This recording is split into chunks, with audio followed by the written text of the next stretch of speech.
So you're looking for a great dog trainer here in Dickson. That's a fantastic first step. We're going to give you all the tools you need to pick the right person, so you can feel completely confident in your choice. We'll start with why training is so helpful in a town like ours. Then we'll look at your options, cover what to budget, and show you how to spot a real pro.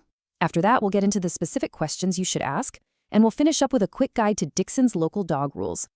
All right, so first up, why is training so important, specifically here in Dickson? Well, a well-behaved dog can get out and really enjoy everything our community has to offer. And we're talking about more than just sit and stay.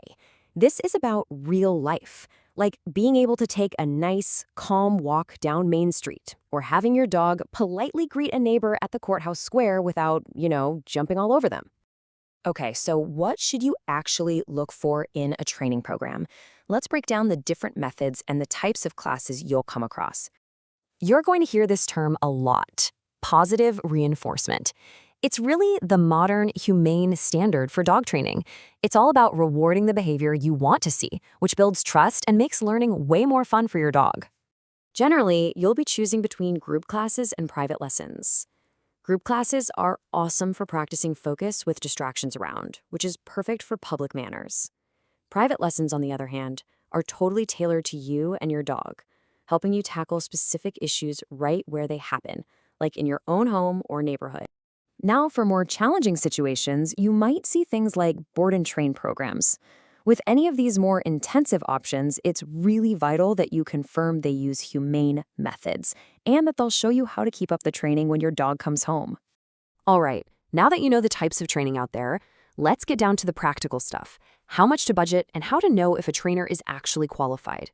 Here's a ballpark of what you can expect to invest in training around Dickson. Group classes are usually the most affordable way to get started. Board and train programs are, of course, a much larger investment for those intense cases. Just keep in mind, these prices will vary based on the trainer's experience. Now, this is a big one. Here in Tennessee, the dog training industry isn't regulated, which means anyone can call themselves a trainer. That's why certifications like these are so valuable. They're your proof that a trainer has passed rigorous exams and is committed to ethical, up-to-date practices. Before you sign up with anyone, you'll want to have a consultation. Think of it as your chance to interview them, and having some good questions ready will help you make a much better decision. This is basically your cheat sheet. Ask about their methods right away, then find out how they plan to tailor the program for your specific dog. It's also smart to ask how they measure progress and what their cancellation policy is. A great question to ask is if they work with vets on behavior issues. That's a sign of a true professional. Okay, last but not least, being a great dog owner in Dickson also means knowing the local rules. So let's do a quick run-through of the important stuff.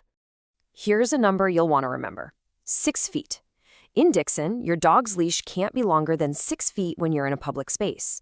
This is all about making sure you have good control, whether you're walking downtown or at a park. And here are a few other good neighbor rules. A current rabies vaccination is required by state law, and your dog has to wear their tag. It's also good to know that excessive barking can be considered a nuisance, which is something a good trainer can definitely help you with. So where can you go to practice all these new skills? These local parks are perfect for it. Montgomery Bell has tons of trails with natural distractions, while places like Dickson City Park and Hensley Park are great for working on manners around other people. And as you start this whole journey, just remember to be patient, especially if your dog is new to your family. There's something called the 3-3-3 rule. It's a good reminder that dogs need time to adjust. A good training plan will always work with that natural timeline, not against it. Choosing the right trainer is such a huge step toward building a better life with your dog. We wish you the very best of luck in your search. A well-behaved dog really can be your partner in enjoying everything our town has to offer, from quiet mornings at home to fun afternoons out with family, friends, and neighbors.